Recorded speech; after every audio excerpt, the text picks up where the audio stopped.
아마 동물 가운데에서 주인에게 가장 충성하는 대표적인 동물을 우리가 뽑으라면 개겠죠. 개.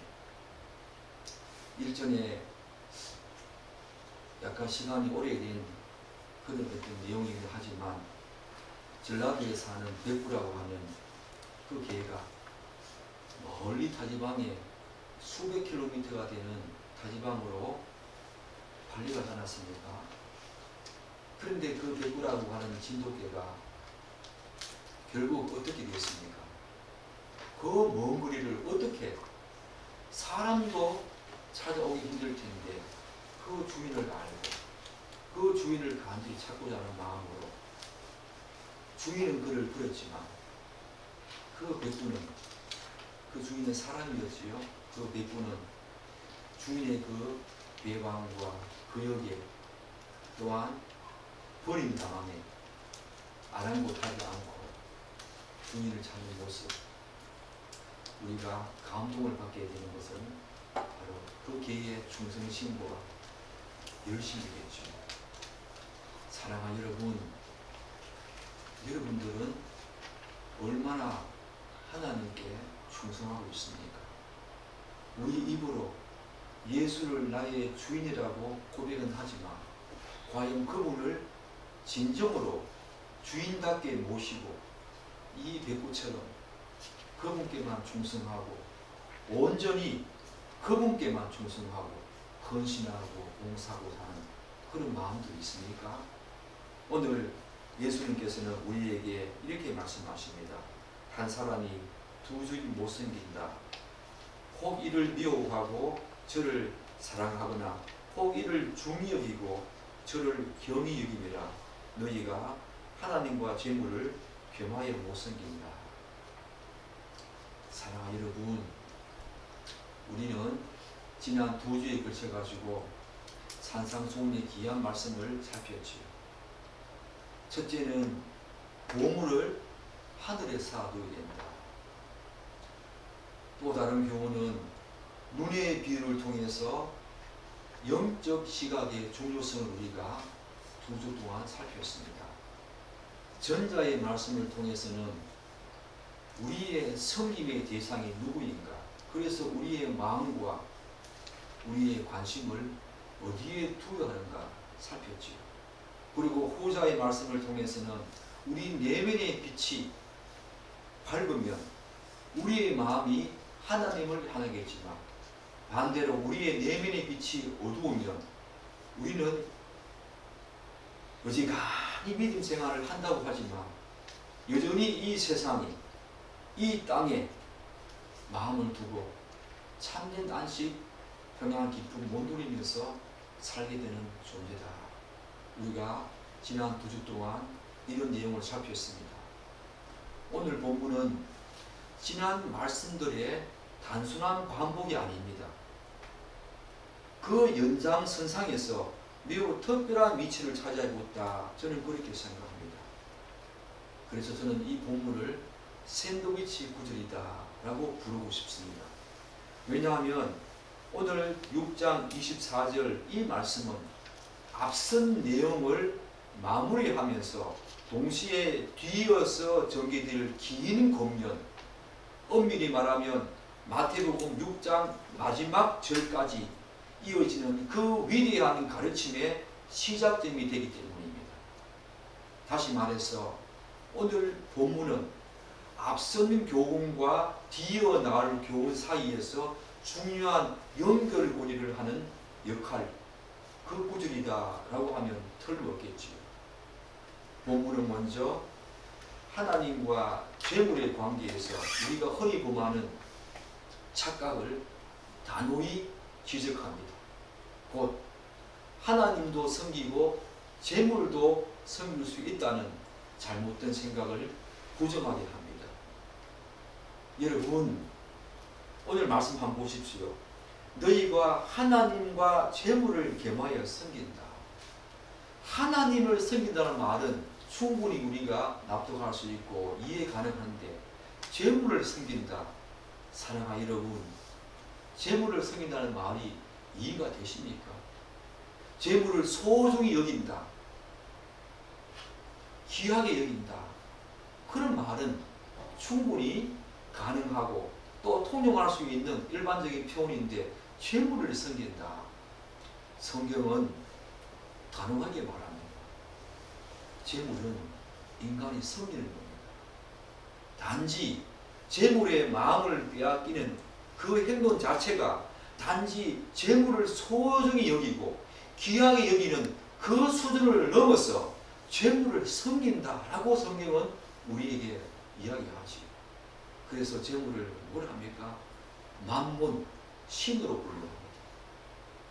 오늘 예수님께서는 그 누구도 반박할 수 없을 만큼 가장 단호하고 비장한 어투로 이 구절을 우리에게 말씀하십니다.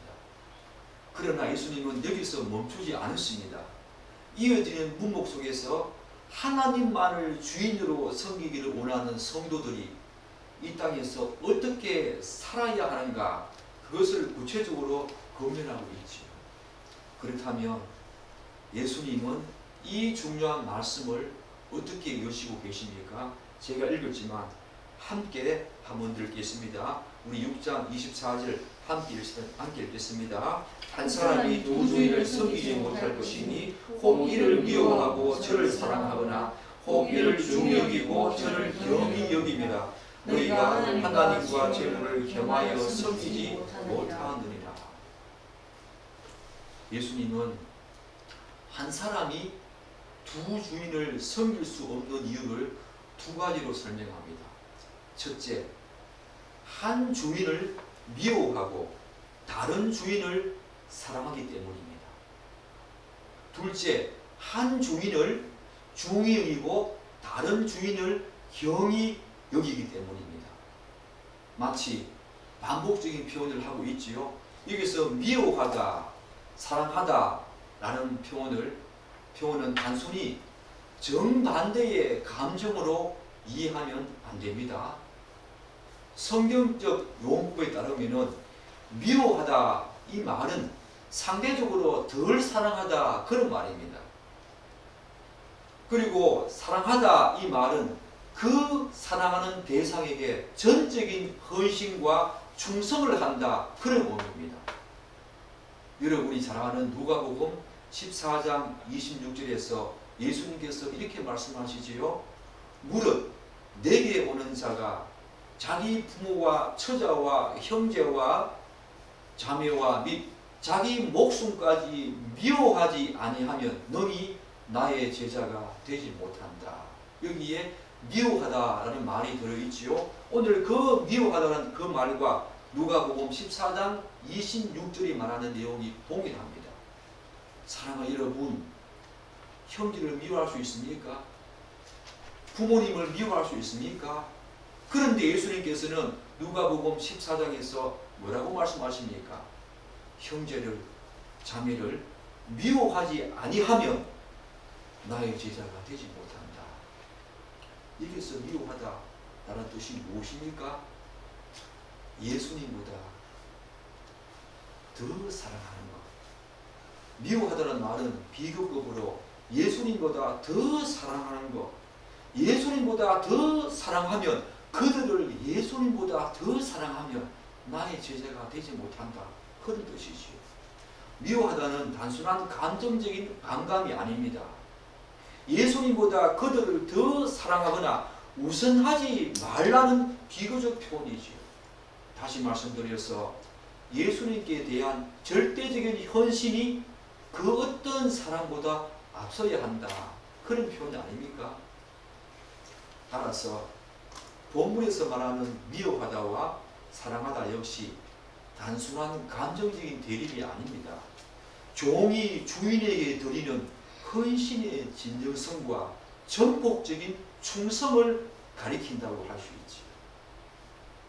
예수님께 전폭적인 헌신과 충성을 다하라. 그 말입니다. 마찬가지로 이 주인을 중히 여기고 저 주인을 경히 여김이라 이 말 역시 같은 맥락이시요. 종이 주인에게 얼마나 충성해야 하는지를 지금 드러내고 있는 표현입니다.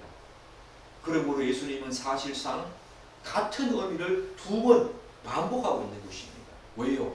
절대로 한 사람이 두 주인을 섬기지 못한다. 그 말을 지금 반복하고 있는 셈입니다.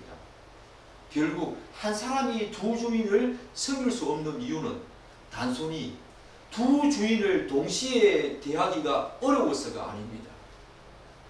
오히려 한 주인에게는 더 깊이 헌신하기 때문이고 다른 주인에게는 반대로 반드시 충실하지 못하는 결과가 있기 때문입니다. 사랑하는 여러분, 우리는 절대로 하나님과 재물을 섬기지 못합니다. 우리 생각으로는, 우리 이성으로는 충분히 그럴 수 있는 가능성이 있다고 생각하는데 그것은 착각입니다.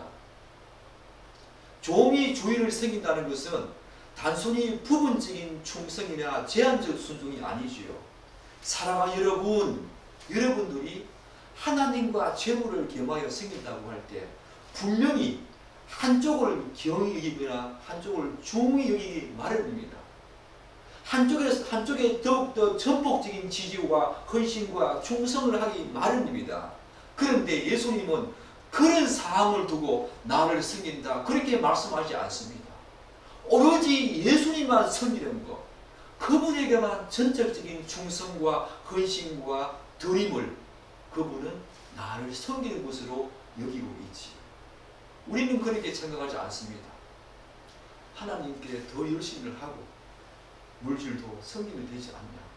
그게 우리의 생각은 가능하고 우리의 이성으로는 충분히 납득할 수 있는데 하나님의 입장에서는 그렇지 않다는 것입니다. 결국 예수님은 결론적으로 이렇게 못 박으시지요. 너희가 하나님과 재물을 겸하여 섬기지 못한다. 여기서 재물은 단순히 돈만 뜻하는 게 아니지요. 물질적인 풍요, 권력과 명예, 성공, 하나님 대신 인간의 마음을 사로잡을 수 있는 모든 세상적 가치가 바로 물질입니다. 사랑하는 여러분, 우리는 자꾸 성경에 나오는 물질, 보물을 자꾸 그런 식으로만 생각하는데 그렇지 않습니다.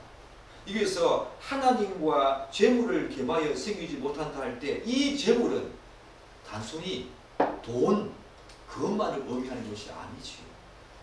그것보다 더 광의적으로 여러분이 마음속으로 하나님보다 더 중히 여기고 있는 것, 더 많은 관심과 또한 마음의 중심을 두는 것, 그것이 바로 이것을 말하는 재물이죠.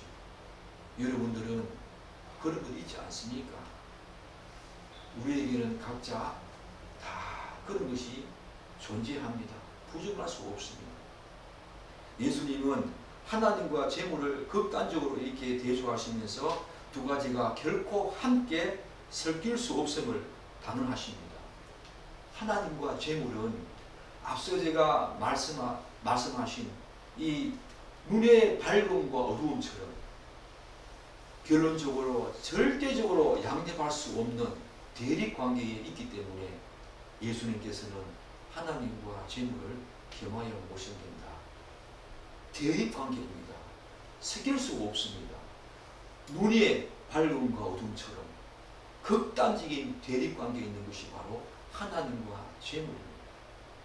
그렇다면 왜 예수님은 이렇게 강력한 경고를 하고 계실까? 그것은 단순히 가능성을 열어두신 것이 아니라 실제로 우리 교회 안에는 두 주인을 섬기려고 하는 사람들이 분명히 존재하기 때문입니다. 예수님께서 이 말씀을 하실 때에 실현하신 것이 아니지요. 가능성만 열어두고 그렇게 말씀하신 것이 아닙니다. 단호하고 강력한 어투로 지금 말씀하고 있다는 거, 명령으로 하고 있다는 거 여러분 기억하십시오. 우리 교회 안에는 분명히 이런 존재가 있다는 것입니다. 이들은 교회에 출석하고 종교적인 행위를 하지만 본질적으로 충성하지 못한 자시요. 그들의 마음은 하나님께도 향하려고 하지만 동시에 세상에도 깊이 뿌리 내리고 있습니다. 겉으로는 하나님을 따르는 것처럼 보이지만 실제로는 재물과 세상적인 욕망을 섬기며 살아갑니다. 이런 사람들의 특징은 인격의 전 영역, 지적, 감정적, 의지적 영역 속에서 고스란히 드러납니다. 제가 한번 표현해 볼까요? 먼저 지적인 측면에서 하나님과 재물을 겸하여 섬기는 이 사람들은 하나님에 대한 지식은 어느 정도 알고 있지만 그 지식조차 왜곡되고 뒤틀린 그리고 단편적입니다. 그래서 하나님을 아는 바른 지식과 삶의 진정한 가치를 붙잡지 못합니다. 결과적으로 신앙적인 정체성이 흔들린다는 것입니다. 불분명하다는 것입니다. 머리로는 하나님을 알고 믿는다라고 말은 하지만 그렇게 인정을 하면서도 실제 삶 속에서는 하나님과 세상을 오가며 살아갑니다. 양다리를 걸치고 있다는 것입니다. 여러분과 저의 모습 아닙니까? 다음으로 정의적인 모습 한번 볼까요? 그들은 하나님과의 진정한 교제를 나누지 못합니다. 머리로는 하나님을 믿는다고 하지만 하나님을 믿는 내면의 기쁨과 감사와 영적인 평안이 그들에게는 없습니다. 그래서 그들은 환경과 상황에 따라서 쉽게 흔들리지요. 진리와 복음이 아니라 물질적 풍요나 세상적 성취에서 기쁨을 찾기 때문입니다. 이들의 진정한 기쁨은 어디에서 오는지 아십니까? 바로 세상적인 풍요입니다. 세상적인 권력과 명예와 성공과 번영입니다. 여기에서 진정한 가치와 기쁨과 만족과 안식을 얻지 하나님 말씀 속에서는 진정한 감사와 안식, 평안을 누리지 못합니다. 사랑하는 여러분, 여러분과 제가 만약에 그렇다면 심각하게 고민해야 합니다. 심각하게 돌아보아야 합니다. 마지막으로 의지적인 측면 한번 살펴볼까요? 그들은 교회 예배나 봉사에 꾸준히 참여합니다. 하지만 그것은 기쁨에서 우러나오는 것이 아니지요. 단순한 습관 차원에서 의무감 차원에서 그렇게 한다는 것입니다. 하나님을 일을 하면서도 사역을 하면서도 그 사역은 단지 의무감과 단순한 습관입니다. 그 사역 속에서의 기쁨은 이들에게 없다는 것입니다. 그래서 겉으로는 신실해 보입니다. 왜요? 열심히 사역하는 것처럼 보이거든요. 그러나 실제 삶 속에서는 하나님 중심의 거룩한 삶을 이들은 살지 못합니다. 그런 삶을 드러내지 못합니다. 교회 안과 밖의 삶이 철저히 분리되어 있죠. 성과 속이 항상 이분법적으로 작용하면서 교회 안에서는 신실하게 살아가는 것처럼 보이지만 거룩한 모습으로 살아가는 것처럼 보이지만 실상 세상 속에서의 삶은 믿지 않는 사람들과 별반 다름이 없지요. 오늘 조국교회가 왜 이렇게 어려움과 세상으로부터 많은 질책을 당하고 있습니까? 바로 교회 안에 이런 부류들이 부지기수기 때문입니다. 사랑하는 여러분, 이것이 바로 하나님과 재물을 동시에 섬기려는 사람의 지적, 정의적, 의지적 그 전인격적인 비극적인 모습이죠. 그는 교회 안에서는 신앙인처럼 보이지만 실제 삶 속에서는 세상 사람들과 별반 다를 바가 없는 삶을 살아갑니다. 그러나 오늘 주님은 우리에게 단호히 말씀하십니다. 어떻게 말씀하십니까? 다시 한번 보십시오. 너희가 하나님과 재물을 겸하여 섬기지 못하느니라. 이 말씀은 단순한 권면이 아니라고 말씀드렸습니다. 절대적인 선언입니다. 우리의 마음은 결코 두 주인을 동시에 섬길 수 없습니다. 우리는 반드시 하나님만을 주인으로 모셔야 하고 그분께만 전적인 헌신과 충성을 드려야 합니다. 사랑하는 여러분, 하나님과 재물을 섬기려는 사람은 겉으로는 경건하고 거룩한 모습을 추구하는 것처럼 보이지요. 그러나 이들의 결정적인 문제는 그들의 마음속에 깊은 곳에는 여전히 세상적인 탐심과 욕심, 재물과 부와 돈에 대한 집착에서 벗어나지 못한다는 것입니다. 거룩하게 보입니다. 신실하게 하나님을 섬기는 것처럼 보입니다. 표면적으로 겉으로는. 그러나 그 이면에는, 그 영혼 깊숙한 속에는 바로 세상적인 탐심과 탐욕이 우글거리고 있다는 것입니다. 이것은 여러분과 저만 아는 사실입니다. 하나님만 아는 사실입니다. 사람들은 잘 모르지. 사람들은 겉으로 드러나는 행동과 생각과 또한 말로만 우리를 판단할 뿐이지요. 그 탐심은, 이들을 붙잡고 있는 그 탐심은 마치 찰거머리처럼 그의 삶 전체를 휘감고 있습니다. 그는 때로 그것을 떼어내려고 애쓰는 것처럼 보일 때가 있습니다. 하지만 조금 지나면 오뚜기처럼 금세 제자리로 돌아와서 다시금 재물에 대한 미련을 놓지 못하시고, 결국 이런 사람은 입술로는 하나님을 섬긴다고 말할 수 있을지 몰라도 실제로는 하나님의 나라에 속한 백성이 아닙니다. 만약에 하나님 나라 백성이라면 분명히 돌아오게 되어 있죠. 돌아옵니다.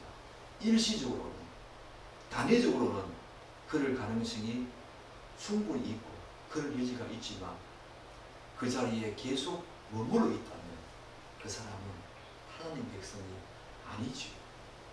그러나 여기서 한 가지 분명히 짚고 넘어가야 할 사실이 있지요. 사랑하는 여러분, 성도가 물질을 아끼고 절약하고 소중히 여기는 그 자체를 재물 숭배라고 착각하면 안 되지요. 성경은 분명히 성도들에게 절약과 검소함과 절제를 강조하고 있습니다. 그러므로 우리가 물질을 바르게 관리하고 청지기로서 책임있게 사용하는 삶은 오히려 그리스도인에게 하나님이 원하시는 삶의 모습이지요. 여기서 말하는 것은 그렇게 절제하고 소중히 여기고 청지기로서의 신실한 관리, 그걸 떠나서 그 물질에, 그 보물에 마음을 다 빼앗기고 집착하는 것을 의미하지요. 따라서 우리는 이러한 분별을 전제로 왜 예수님께서 하나님과 재물을 겸하여 섬길 수 없나 그렇게 선언하시는지 바르게 이해해야 됩니다. 제가 이 말씀을 올바르게 파악하기 위해서 세 가지 접근이 필요하다 그렇게 생각합니다. 다시 말씀드려서 하나님과 재물을 겸하여 섬길 수 없다. 오늘 24절 마지막 하반 부분에서 예수님께서 뭐라고 말씀하십니까? 너희가 하나님과 재물을 겸하여 섬기지 못한다 라고 단언적으로 선언하고 있지요. 이 말씀을 우리가 충분히 이해하기 위해서는 세 가지 접근이 필요합니다. 먼저 한 사람이 앞에서 말한 한 사람이 두 주인을 섬기지 못할 것이다 라고 하는 예수님의 선언의 기초에서 이 말씀을 이해해야 합니다.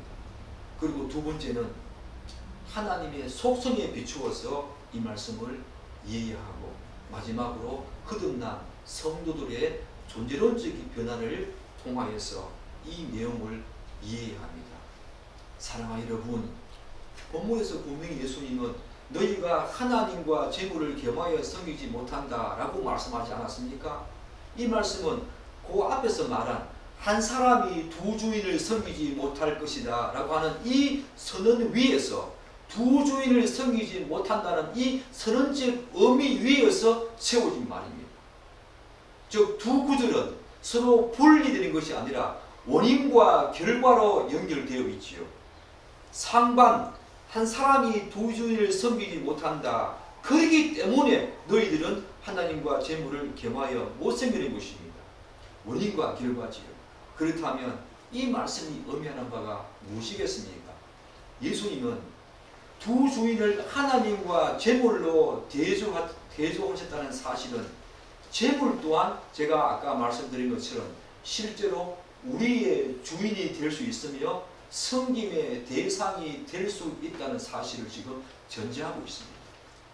우리는 앞서 살펴본 것처럼 한 사람이 두 주인을 섬기지 못하는 이유가 단순히 두 주인을 동시에 대하기 어렵기 때문이 아니라고 말씀드렸습니다. 충분히 두 주인을 동시에 대할 수 있습니다.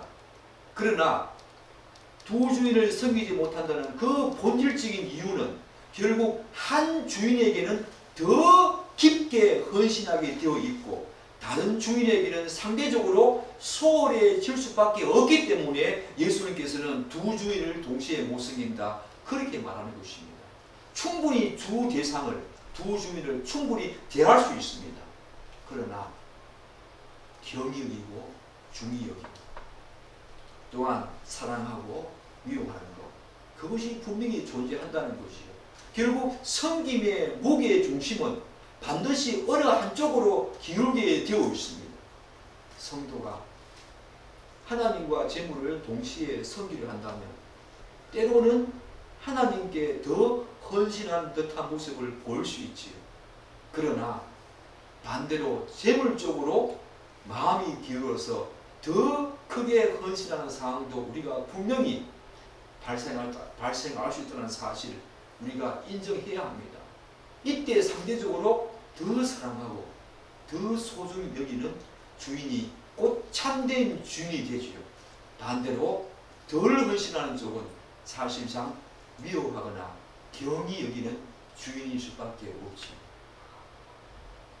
그러므로 두 주인을 똑같은 마음으로 진정성과 성실함으로 섬긴다는 것은 논리적으로 불가능합니다. 예수님께서 우리에게 요구하시는 것은 그분만을 위한 진정성과 헌신과 섬김입니다. 성실입니다. 사랑하는 여러분, 우리에게 이런 마음이 있습니까? 예수님께만 진정으로 그분에게만 성실하게 진실되게 진정성 있는 마음으로 대하고자 하는 그런 마음 여러분에게 있습니까? 그런데 두 번째로 오늘 너희가 하나님과 재물을 겸하여 섬기지 못한다 이 말은 두 번째로 하나님의 속성에 비추어 볼 때도 충분히 우리가 이해할 수 있는 부분입니다. 사랑하는 여러분, 우리가 늘 예배 전에 예배를 드리면서 10계명을 낭송하지 않습니까? 그 첫째 계명이 무엇입니까? 너는 나 이외에는 다른 신들을 섬기지 말라 그렇게 말씀하고 있지 않습니까? 그리고 이어서 이렇게 말씀하십니다. 출애굽기 20장에 보면 그것들에게 절하지도 하지 말고 그것들을 섬기지 말라. 나 내 하나님 여호와는 질투하는 하나님인지라. 이렇게 말씀하십니다. 하나님은 자신을 질투하시는 하나님으로 묘사하십니다. 이것은 단순한 감정적인 그런 시기감이 아니지요. 여러분이 잘 알다시피 하나님은 감정적인 시기심으로 질투하시는 하나님 그렇게 자신을 드러내지 않습니다. 하나님의 거룩하심에서 비롯된 의로운 분노가 바로 질투입니다. 곧 마땅히 하나님만을 섬겨할 대상이 다른 대상을 섬길 때 나타나는 정당하고도 의로운 반응이 바로 하나님의 질투이지요. 그렇기 때문에 하나님은 당신과 재물을 겸하여 섬기게 되면 그분은 질투하십니다. 하나님은 온 우주 만물을 창조하시고 지금도 섭리하시는 유일하신 존재 아니십니까?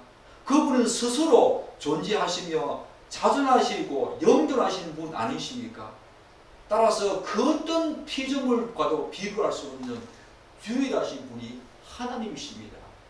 이런 하나님을 제쳐두고 다른 것을 섬기는 것은 하나님께 홀로 차지하셔야 할 그 자리를 피조물과 바꾸어서 피조물에게 내어주는 파렴치한 행위지요.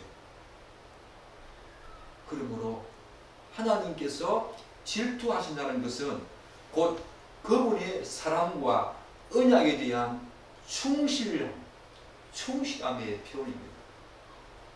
시기심이 아닙니다. 하나님은 당신의 백성을 너무 사랑하시기 때문에 그들의 마음을 결코 다른 것과 나누지 않으시기를 바라십니다. 이것이 바로 사랑의 질투입니다. 성경은 이렇게 말하지요. 자기 아들을 아끼지 아니하시고 우리 모든 사람을 위하여 내어주신 이가 어찌 그 아들과 함께 모든 것을 우리에게 주시지 아니하시겠느냐. 하나님은 독생자 아들까지 아낌없이 우리에게 내어주셨지요. 지금도 그분의 은혜와 사랑은 우리에게 폭포수처럼 지금 맹렬하게 쏟아지고 있습니다. 만일 우리가 그 하나님을 독생자 아들까지 내어주시고 지금도 하나님의 그 은혜와 사랑이 폭포수처럼 우리에게 맹렬히 쏟아지는 그 상황 속에서 하나님을 제쳐두고 다른 존재에 더 헌신한다, 더 충성한다, 더 성실과 직능성으로 대하는 것이 그분에게 옳은 반응이겠습니까? 그래서 그분은 질투하시는 것입니다. 하나님은 사랑을 나누시기를 원하지 않습니다. 온전히 우리의 마음만을 받으시기를 원하십니다. 마지막으로 너희가 하나님과 재물을 겸하여 섬기지 못한다. 이 말씀을 우리가 거듭난 우리의 존재, 정체성에서 찾아볼 수 있죠. 성도는 단순히 도덕적으로 좀 나은 사람이 아니죠. 성도는 이제 중생에서 전혀 다른 존재, 영적인 생명을 소유한 존재가 되었습니다. 그 변화는 가장 본질적인 영역에서 드러나지요. 어떤 영역입니까? 바로 누가 주인인가?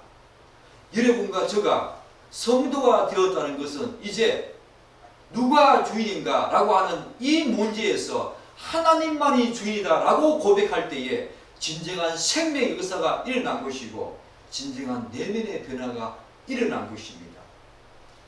참된 성도와 거짓된 성도를 구분하는 가장 명확한 기준은 그가 주인으로 누구를 섬기는가 그것입니다. 그들의 헌신과 봉사와 충성이 아닙니다. 교회에서 어떤 직분을 맡고 있는가 그것이 아닙니다. 참된 성도와 거짓된 성도의 가장 중요하고 명확한 가늠자, 그 기준은 그 자의 주인이 누구인가 여기에 달려있는 것입니다.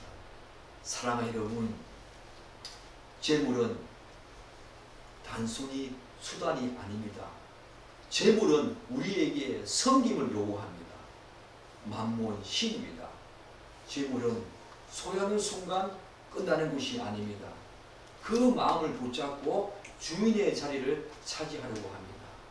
만몬 신은 물질은 보물은 우리에게 단지 수단으로만 우리가 살아가는 수단으로만 여기기를 바라지 않습니다. 재물과 보물도 신이기 때문에 우리가 그것으로 마음을 뺏기는 순간 그 만몬 신은 자신을 향해서 우리에게 요구하는 것이 있습니다. 나를 섬겨라. 그렇게 요구합니다. 절대로 재물은 수단이 아닙니다. 목적으로 그를 섬기라고 우리에게 요구하는 것이 바로 재물입니다. 사랑하는 여러분, 결국 재물을 두는 자는 스스로 인정하지 않아도 돈의, 재물의, 물질의 노예가 되어버립니다. 그러므로 성도는 분명히 깨달아야 합니다.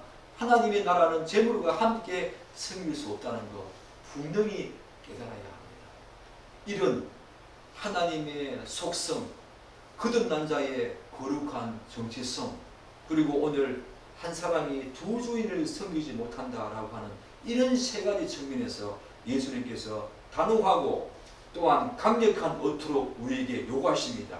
너희가 하나님과 재물을 겸하여 못 섬긴다. 사랑하는 여러분과 저는 이제 이 말씀을 제대로 새겨들어야 합니다. 제가 가장 명확하게 분명하게 새겨들어야 합니다. 아직까지 제 마음속에는 재물에 대한 탐심이 여전히 남아있음을 제 자신이 스스로 자각할 때가 많이 있습니다. 이 말씀은 저에게 하는 말씀입니다. 기호야, 이 목사 이제 하나님 말을, 나만을 온전히 헌신하고 충성하고 나에게만 진정성을 보여라. 그렇게 말씀하시는 것 같습니다. 여러분 어떻습니까? 오직 주인이 하나님 맞습니까? 예수님 맞습니까? 오늘날 교회 안에 분명히 하나님과 재물을 섬기려고 하는 사람들이 많이 있다는 거 여러분과 제가 잘 알고 있지 않습니까? 여러분 어떻습니까? 하나님이 말씀하십니다. 하나님과 재물을 겸하여 모십니다. 반드시 중의에게나 경의 여인이 있고 반드시 미워하거나 사랑하는 존재가 있다. 하나님은 우리에게 사랑을 나누시기를, 우리가 양자를 섬기면서 그 섬기는 마음을, 사랑을 나누어서 섬긴다는 것을 그분은 인정하지 않습니다. 그분은 우리의 전적인 사랑, 전적인 헌신, 전적인 진정성과 충성심을 요구하십니다. 여러분과 제가 그런 존재 되어야 될 줄 믿습니다. 이제 진정한 내면의 변화를 겪은 여러분과 저 중생한 사람, 하나님만을 섬기기 위해서 이 땅을 살아갑시다. 그래야 해서 하나님의 영광을 온 천하에 드러내는 여러분과 제가 되기를 간절히 기대하고 기도합니다. 기도하겠습니다.